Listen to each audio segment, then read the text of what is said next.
Hello student, स्वागत है आपका आईसीटी वर्चुअल क्लासेस में। मैं हूं कविता, आपकी साइंस टीचर। उम्मीद करती हूँ आप सभी अच्छे होंगे और स्वस्थ होंगे। तो क्लास हम यहाँ पर कंटिन्यू करेंगे अपना क्वेश्चन पेपर, जिसमें आप 2018 का क्वेश्चन पेपर सॉल्व कर रहे थे। प्रीवियस लेक्चर में आपने क्वेश्चन पेपर को देखा और जैसे कि आप जानते हैं कि हम बायो वाला क्वेश्चन ही यहाँ पर सॉल्व कर रहे हैं, तो आपने देखा क्वेश्चन पेपर में बायो के कौन कौन से क्वेश्चन वहां पर आए हैं। आज हम एक एक करके उन क्वेश्चन को यहाँ पर सॉल्व करेंगे, जिसमें आप जो एमसीक्यूज क्वेश्चन आपके पास आए थे वो सॉल्व कर चुके थे। ठीक है, क्वेश्चन पेपर में आपने एमसीक्यूज वाले क्वेश्चन को सॉल्व किया था। अब आपके पास बायो का जो क्वेश्चन आया था वो है क्वेश्चन नंबर 9, जो कि 2 नंबर का आपके पास आता है और जिसमें पूछा गया था परागण व निषेचन में अंतर बताइए। यानी कि क्वेश्चन था differentiate between pollination and fertilisation. आपको बताने कि पॉलिनेशन और फर्टिलाइजेशन में क्या डिफरेंस है। तो बहुत इजी है। ठीक है, प्रीवियस लेक्चर में कुछ बच्चों ने अच्छा आंसर दिया था। अगर हम यहाँ पर प्रोसेस को अगर आप यहाँ पर प्रोसेस को इमेज के थ्रू बताएंगे तो कैसे दिखाएंगे। देखिए, जब भी आप ये क्वेश्चन सॉल्व कर रहे होंगे आपको यहाँ पर इमेज बनाना ही बनाना है। ठीक है, इंपॉर्टेंट है, क्योंकि जब आप इमेज बनाएंगे तो पूरी प्रोसेस वहां पर दिख जाएगी, क्या डिफरेंस है दोनों चीजों में, और आपका जो क्वेश्चन है वो क्लियर यहाँ पर होगा। ठीक है, आपने कहा अगर हम पॉलिनेशन की बात करें तो पॉलिनेशन को आपने क्या पढ़ा था।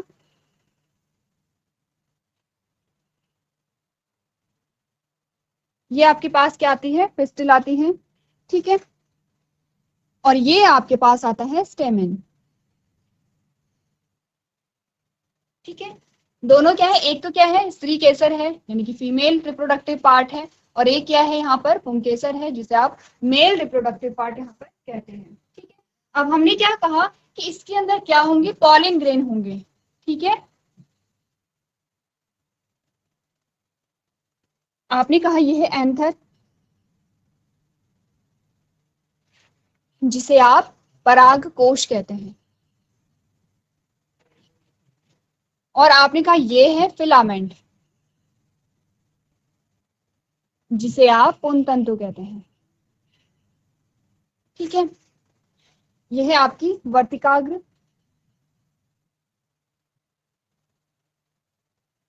यह है आपकी वर्तिका,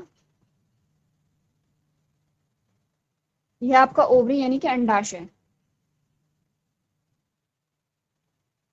अंडाशय के अंदर आपके पास क्या मिलती है, ओवरी के अंदर आपको क्या मिलेगा, ओव्यूल मिलेगा, और यहाँ पर आपको क्या मिलेगी, फीमेल गैमेट। ठीक है, ये आपके पोलर न्यूक्लियाई आ जाते हैं। अब ये है एक्सेल, एक्सेल क्या है यहाँ पर फीमेल गैमेट है। ठीक है, अब आपको करना क्या है, ये जो एंथर है, एंथर के अंदर क्या है, पॉलिन ग्रेन है, जिसे आप पराग कण कहते हैं। ये है पराग कण, और इन्हीं पराग कणों के अंदर आपको क्या मिलेंगे, मेल गैमेट मिलेंगे,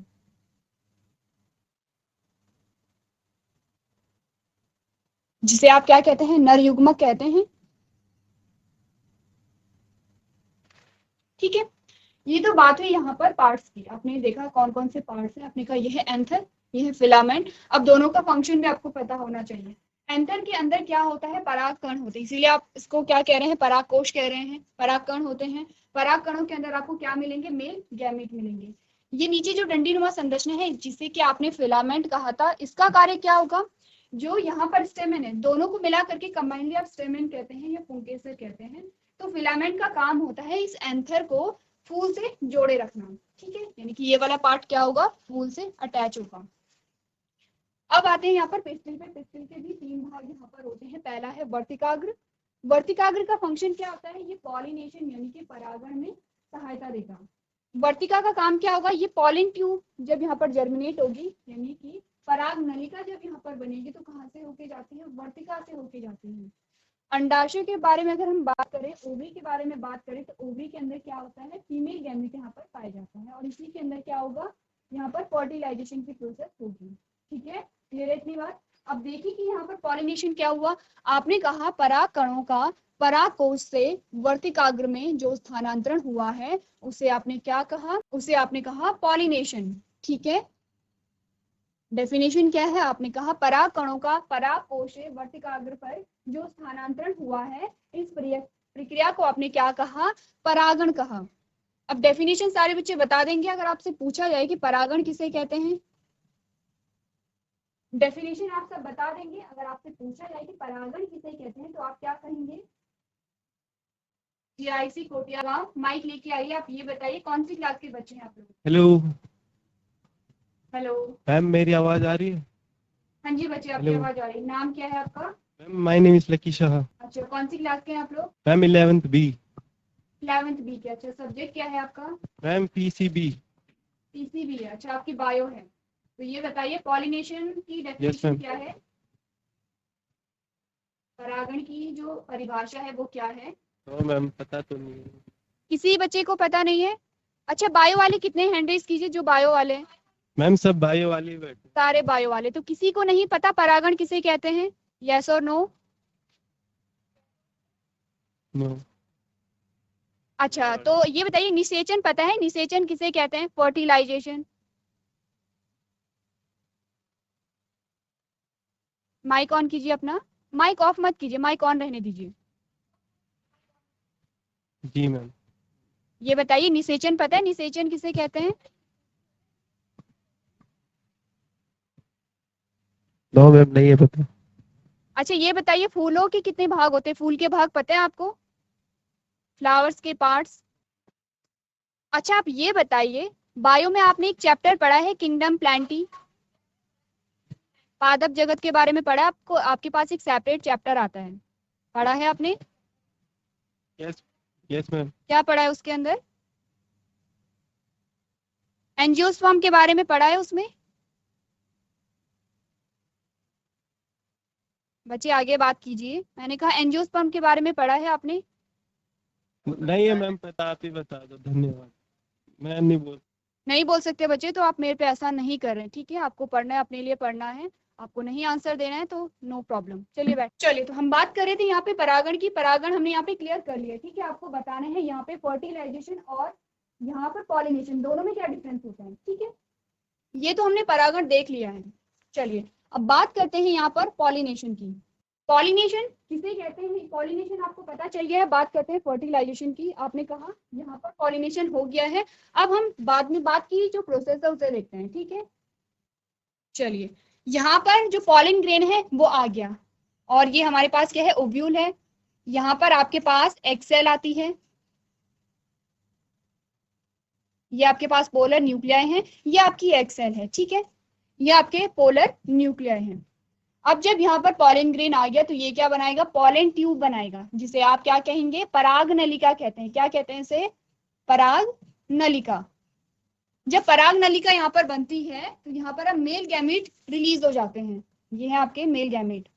अब इन दो मेल गैमेट में से जो एक गैमेट है, दो मेल गैमेट क्योंकि आपके पास आए हैं, आपने कहा जो एक गैमेट है वो किसके साथ फ्यूज होगा? यहाँ पर इस एक्सेल के साथ फ्यूज होगा, और इसी प्रोसेस को आपने क्या कहा? निषेचन कहा है, ठीक है? इसी प्रोसेस को आपने क्या कहा? निषेचन कहा है। क्लियर है इतनी बात? अब इमेज को देखिए और देखिए दोनों इमेज में क्या डिफरेंस यहाँ पर आता है। परागण में और निषेचन में क्या है? पहले परागण की प्रक्रिया होगी, उसमें क्या होगा? जो परागकण होंगे वो यहाँ पर जो परागकोश है उससे वर्तिकाग्र में जा रहे हैं, ठीक है? वर्तिकाग्र में जा रहे हैं। अब जब परागकण वर्तिकाग्र में चले गए, ये क्या है? आपका परागकण है, ये परागकण है, ठीक है? जब परागकण वर्तिकाग्र पर पहुंच गया तो परागकण अब एक नली बनाएगा, जिसे पराग नलिका कहते हैं, या पॉलन ट्यूब कहते हैं। जब पराग नलिका यहाँ पे बनी तो परागकण के अंदर जो मेल गैमेट थे वो रिलीज हो गए हैं। एक परागकण के अंदर कितने? दो मेल गैमेट हैं, वो यहाँ पर रिलीज हो गए हैं। दोनों में से क्या होगा? एक जो मेल गैमेट है वो इस एक्स सेल के साथ, एक्सेल क्या है यहाँ पे? फीमेल गैमेट है, ठीक है? ये आपके पास मेल गैमेट आए हैं, ये आपने क्या कहा? ये दोनों क्या है? मेल गैमेट हैं, जिसे आपने नर युग्मक कहा। और ये जो एक्सेल आपके पास आई है ये है फीमेल गैमेट,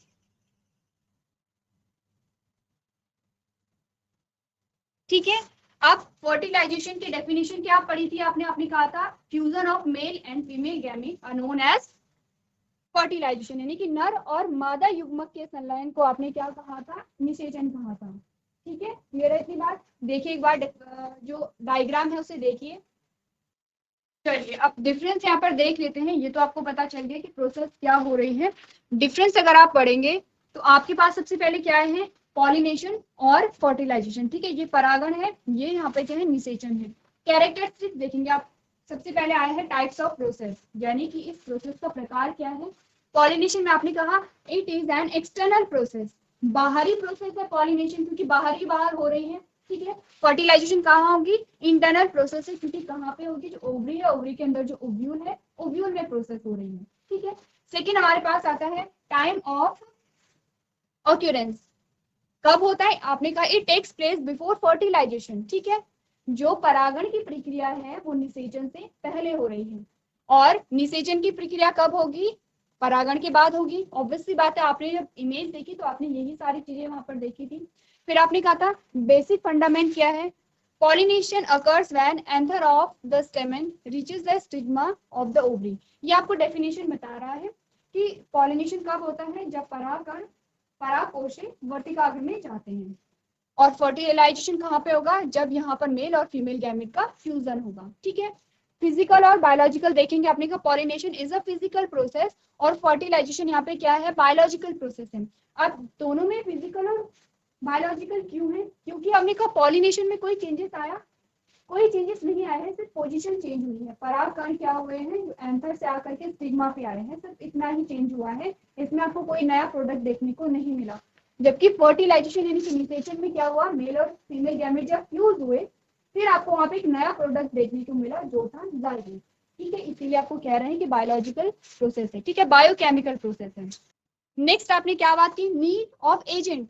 तो आपको ये परागण को कराने के लिए अगर यहाँ पर कोई मदद कर रहा है या फिर कोई बीच की ऐसी चीज है कि जो पॉलिनेशन कराने के लिए इंपॉर्टेंट होती है, तो उसे आप एजेंट कह रहे हैं। पॉलिनेशन के लिए एजेंट चाहिए होते हैं, बिल्कुल चाहिए होते हैं।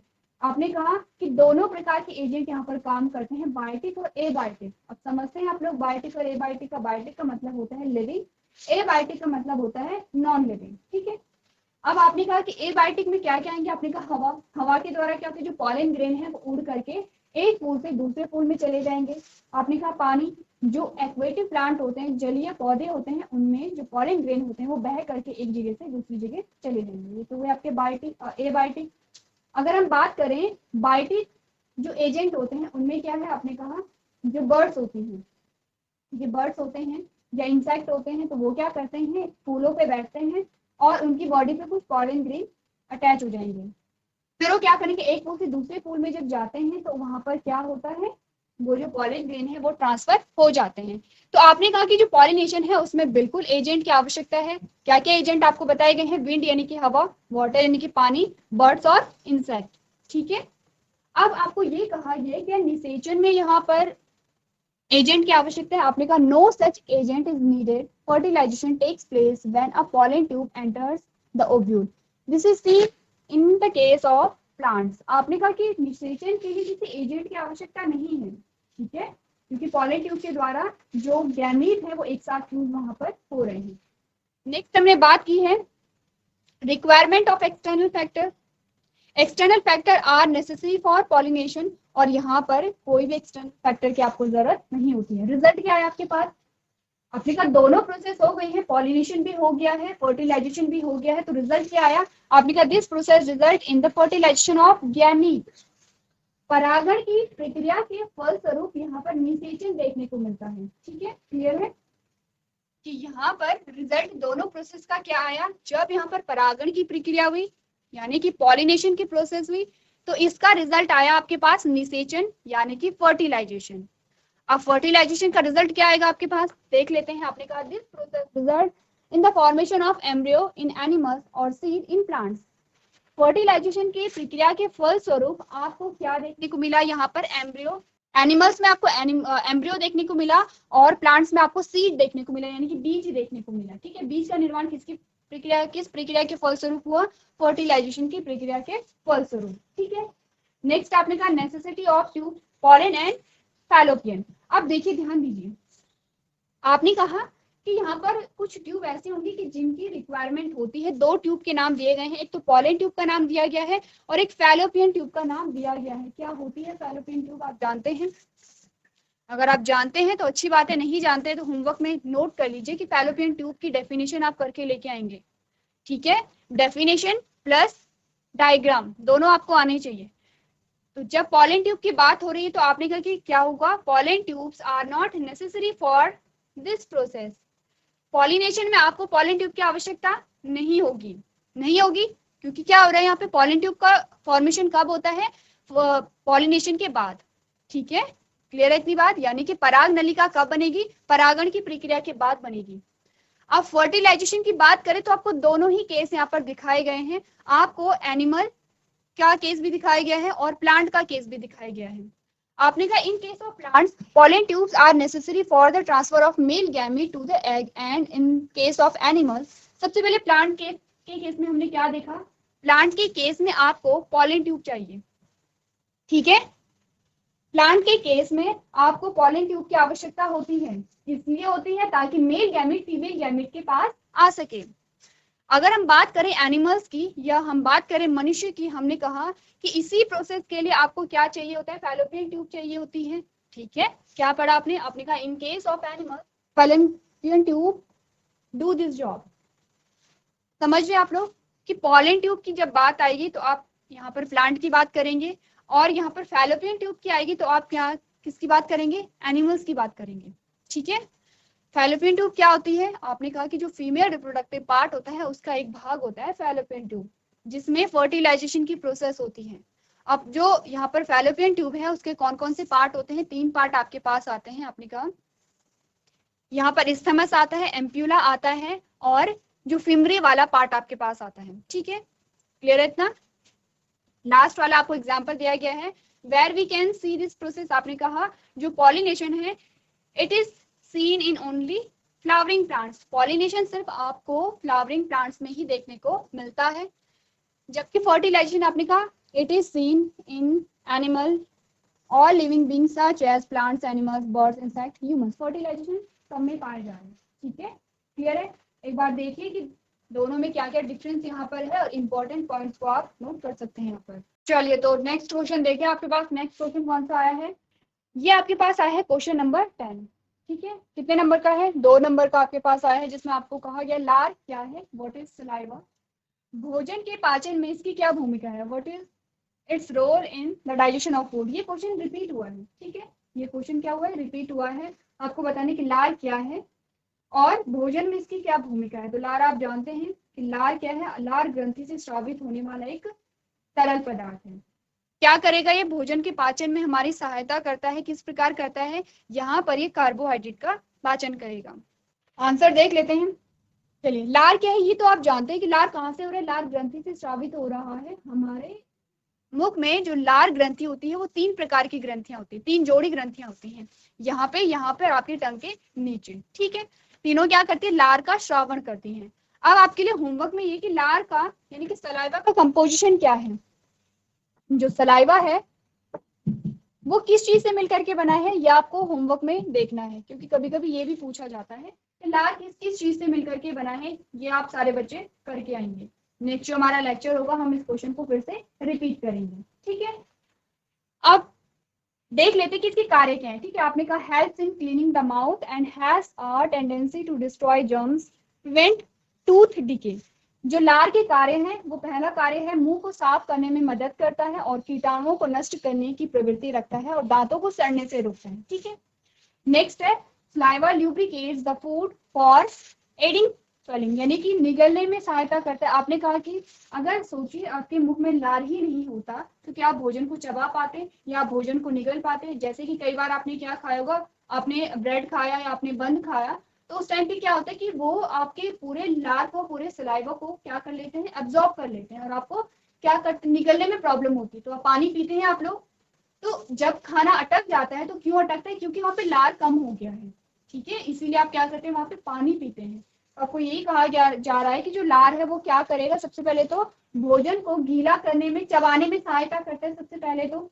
लेकिन वो क्या करेगा, खाने को निगलने में मदद करता है। नेक्स्ट आपको बताया गया है enzyme ptyalin involve in the conversion of starch into maltose.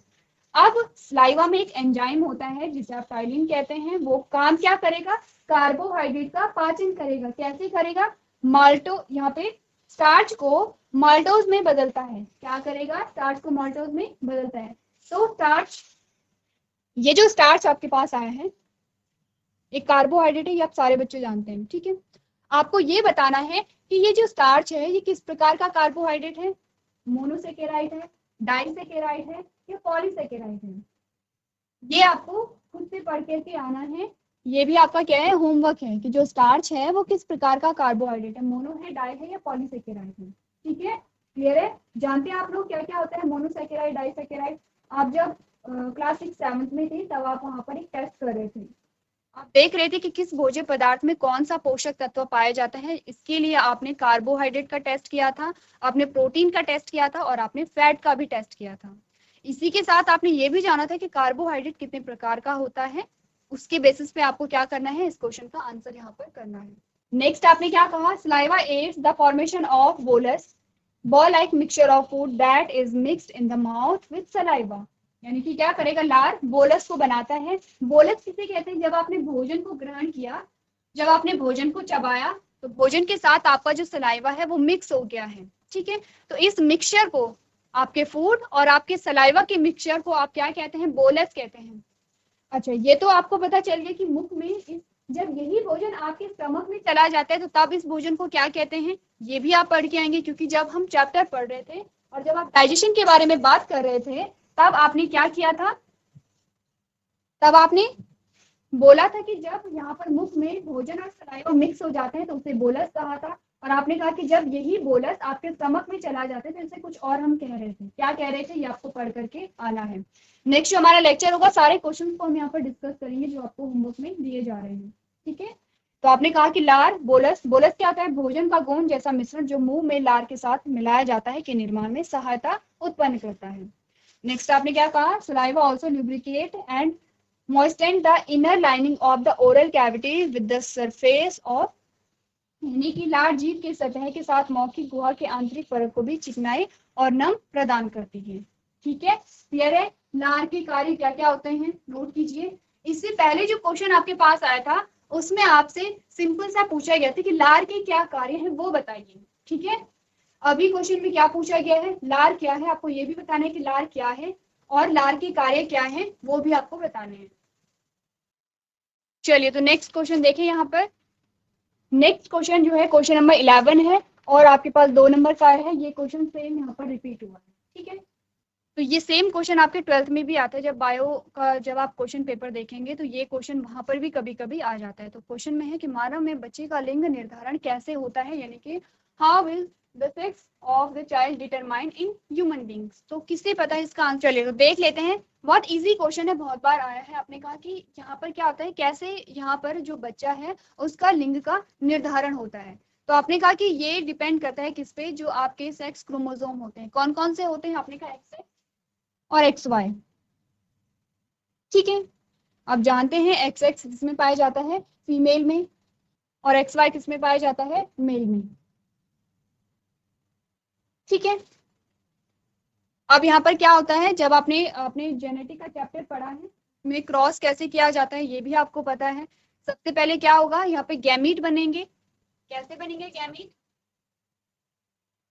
एक गैमीट ये बना फीमेल में और एक गैमीट ये बना।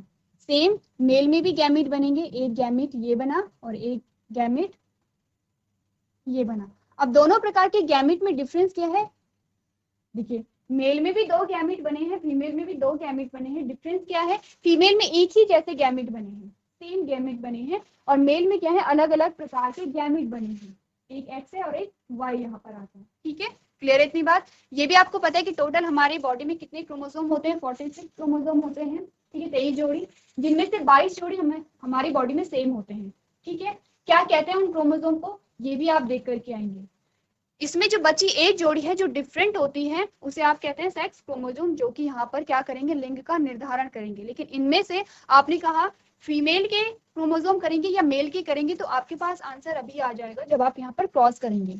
आपने कहा अगर फीमेल के एक्स क्रोमोसोम मेल के एक्स क्रोमोसोम के साथ फ्यूज होते हैं तो यहाँ पर आपको फीमेल मिलेगी।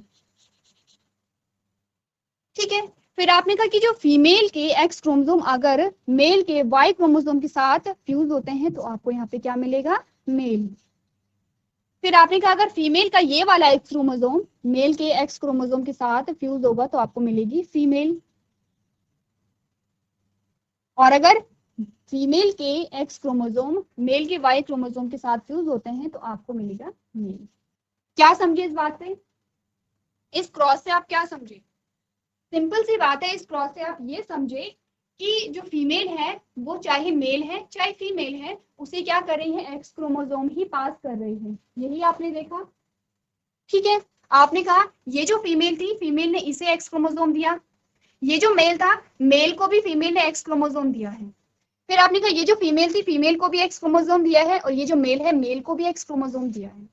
तो फीमेल यहाँ पे क्या करेगी, चाहे यहाँ पे मेल हो या फीमेल हो, यानी कि चाहे गर्ल हो चाहे बॉय हो, जो फीमेल होती है वो हमेशा एक्स क्रोमोसोम ही पास करेगी, ठीक है। अब बात आती है मेल क्रोमोसोम की। आपने कहा मेल क्रोमोसोम में अगर मेल का एक्स क्रोमोसोम फ्यूज हो रहा है तो आपने कहा फीमेल आपको मिलेगी। कैसे मिलेगी? यहाँ पर देखिए, आपने कहा यहाँ पर अगर जो मेल है, मेल का वाई क्रोमोसोम फ्यूज हुआ, वाई एक्स क्रोमोसोम फ्यूज हुआ यहाँ पे, ठीक है। यहाँ पर जो मेल क्रोमोसोम है, मेल क्रोमोसोम का एक्स क्रोमोसोम यहाँ पर फ्यूज हुआ तो आपको फीमेल मिली। इस वाले क्रॉस में आपने क्या देखा कि जो मेल है, मेल का वाई क्रोमोसोम यहाँ पर क्या हुआ है, फ्यूज हुआ है, वाई क्रोमोसोम फ्यूज हुआ है तो आपको क्या मिला, मेल मिला।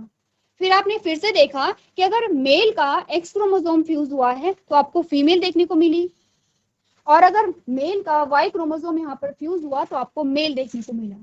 क्या समझे इस बात से?